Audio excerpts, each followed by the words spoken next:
Hi, hello, welcome to our channel మజా street. ఈ photo చూసారా? ఈ ఆంటీని గుర్తుపట్టారా? నో ఐడియా అని చెప్పకండి. ఒకప్పుడు తన హార్ట్ అందాలతో హీటెక్కించి, వాలు చూపులతో పిచ్చెక్కించి, నిద్రలేని రాత్రులతో వెర్రెక్కించిన భామ. ఇన్ని చెప్పేసిన తర్వాతైనా ఆమెను గుర్తుపట్టారా? నో అంటారు. అయితే ఆమె ఎవరో మేమే చెప్పేస్తాము. మాస్ మహారాజా రవితేజ నటించిన ఇడియట్ మూవీ గుర్తుందా? అందులో హీరోయిన్గా నటించిన నటినే రక్షిత. ఆ అమ్మాయి ఈ అమ్మాయి. ఇన్ని చెప్పిన తర్వాత కూడా గుర్తుపట్టలేనంతగా మారిపోయిన రక్షితను చూసి తర్వాత మనసు చేతెక్కిపోవడం ఖాయం.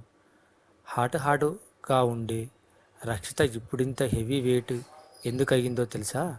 ఒబేసిటీ కారణమని డాక్టర్ చెప్తున్నారు.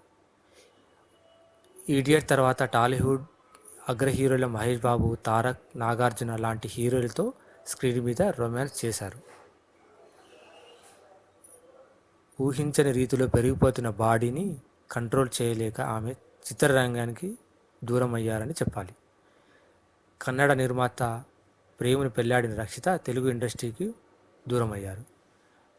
వెండితెరకు దూరమైన వెండితెర మీద సినిమాలు ఎక్కించేస్తూ ఆ లోటును తీరుస్తున్నారు ఆమె. ఇప్పటివరకు 2 కన్నడ సినిమాల్ని ప్రొడ్యూస్ చేయడం గమనార్హం. ఈ మధ్యన జరిగిన ఓ కార్యక్రమానికి హాజరైన ఆమెను ఫోటోలతో చూసిన వారంతా షాక్ తినే పరిస్థితి. ఈడియట్ ఫ్రేమ్ను మనసులో సేవ్ చేసుకున్న వారికి రక్షితను ఇలా చూడడం చాలా బాధాకరం అని చెప్పక తప్పదు.